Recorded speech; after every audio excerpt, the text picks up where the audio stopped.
I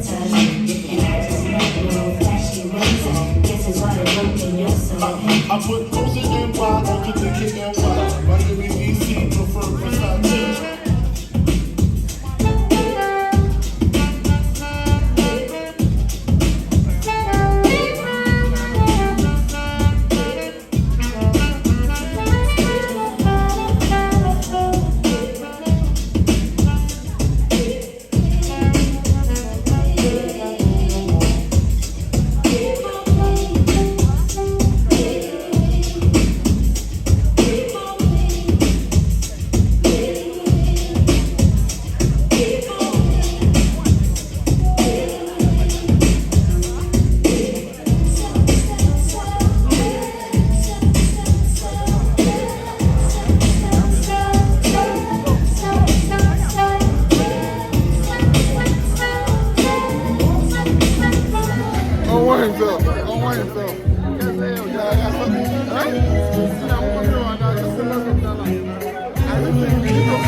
I just want to say thank you to everybody that is here. You guys really meant so much to me. All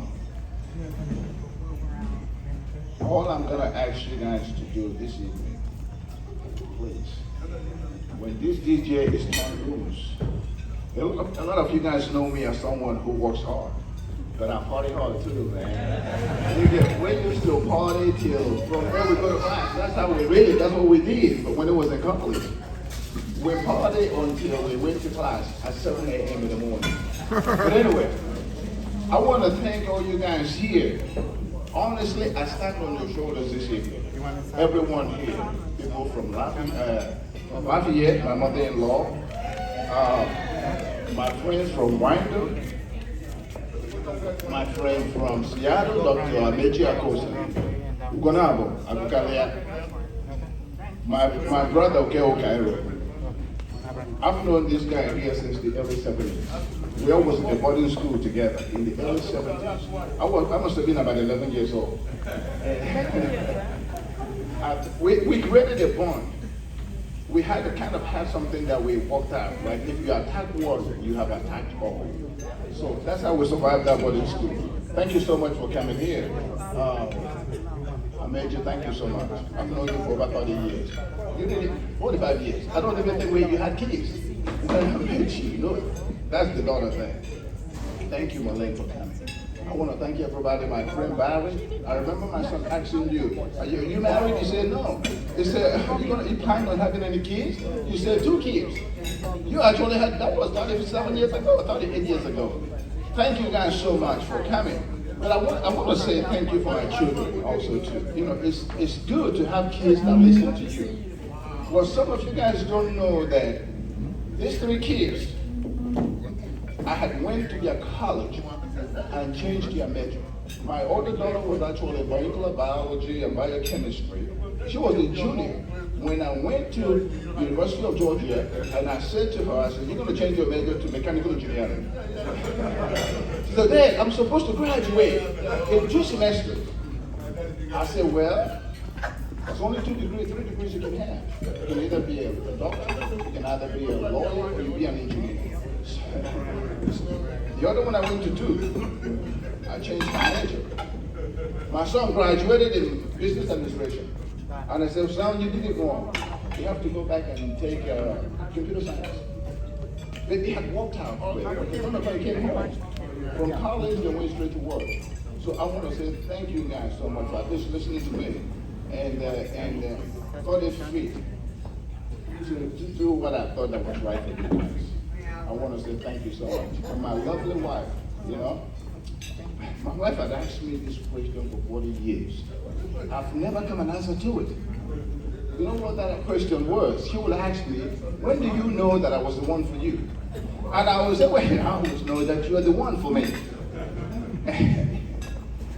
And that question came up again. Maybe a month ago, my kids was in the basement, and he asked me the same question. When did you know that I'm the one for you? When did you know that this is it for you? Right? So, and I'm going to try to answer that question very briefly this evening, right? Charlene, I knew that you was the one 2 minutes and 2 seconds. Now pay attention to this. 2 minutes and 2 seconds that I made you, right? 2 minutes. Now I've never told you this for 40 years. But I knew you was the one 2 minutes and 2 seconds. Ladies and gentlemen, we was in a class together. For some reason, I have no idea why I took educational psychology. Right? It was supposed to be a free elective for me. I was looking for an easy class to take. So here we are. Now, the worst part of this class was it was 7:45, the first class of the day. Who takes the first class of the day? Everybody shows up late. As students, you wake up anywhere at 7 o'clock, anyway, sometimes 7:30. So here I am, the first day of class. I was running late. So I ran into Charlene climbing the stairs, going to the same class. And I was praying, I said, I hope she's going to the same class. At least I won't be the only one late. So here we are, running to the same class, and she made a right turn, dashed into room 202. I said, wow, bingo, I'm not the only one late. So this was already, the class already started. So she went straight to her seat and sit down.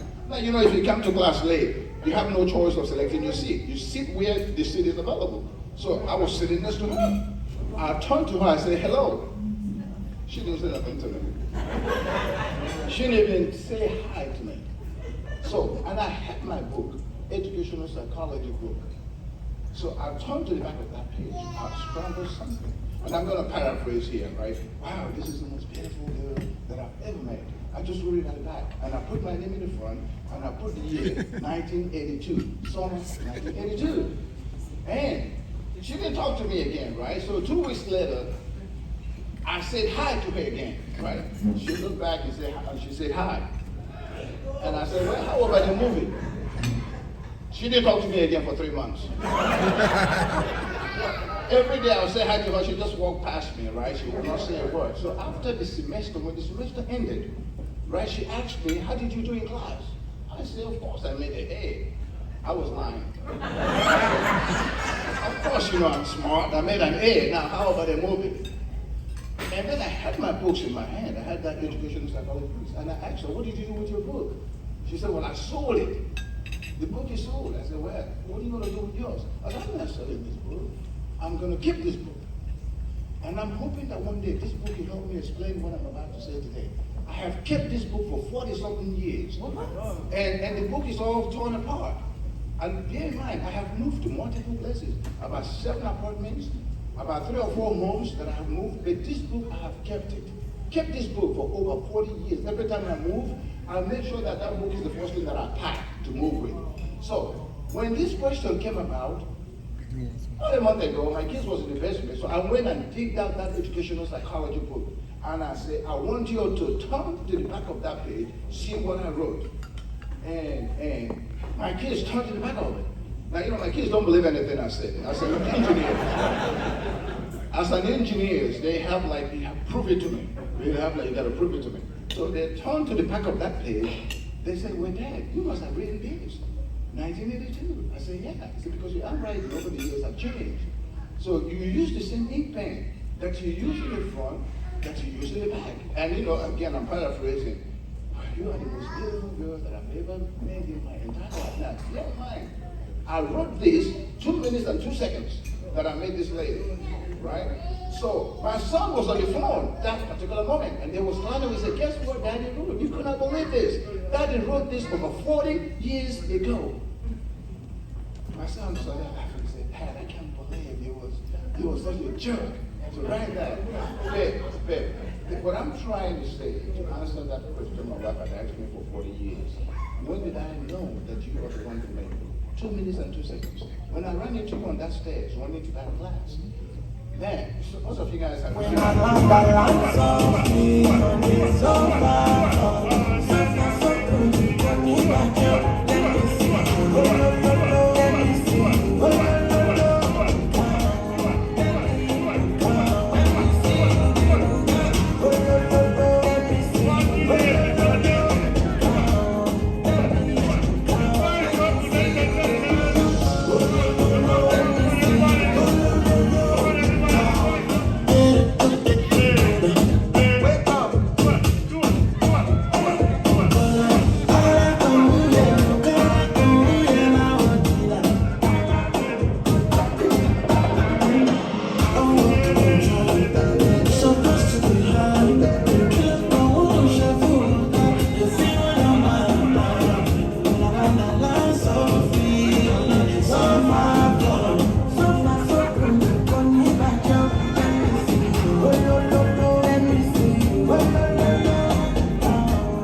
Come on.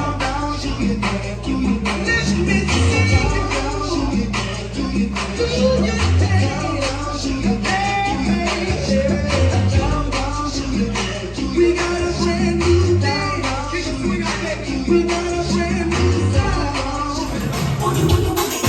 You can't do without it. It's electric.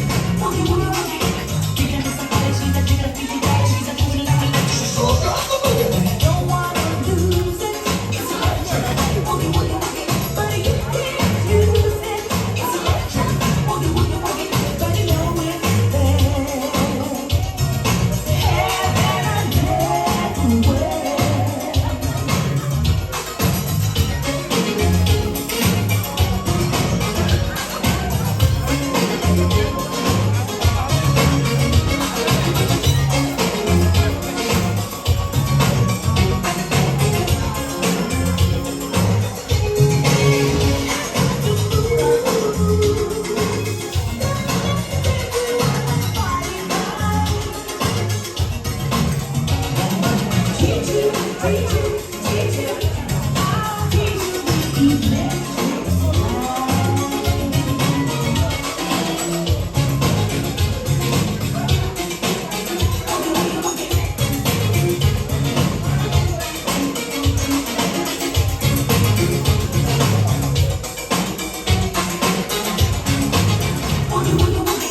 You can't do without it. It's electric. Don't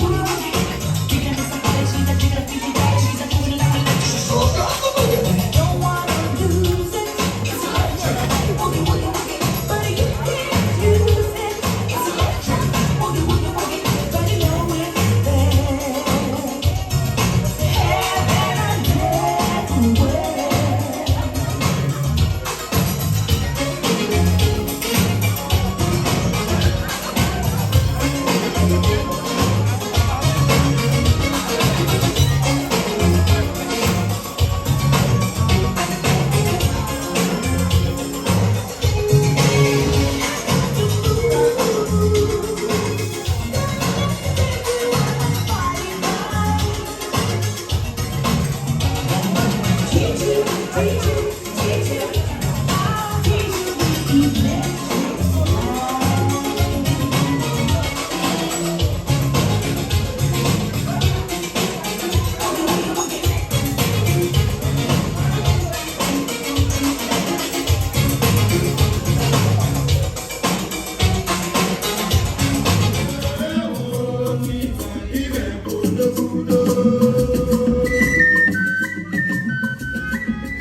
Imane di kasi bu edi ke wa ne bo ni ku ko so papa papa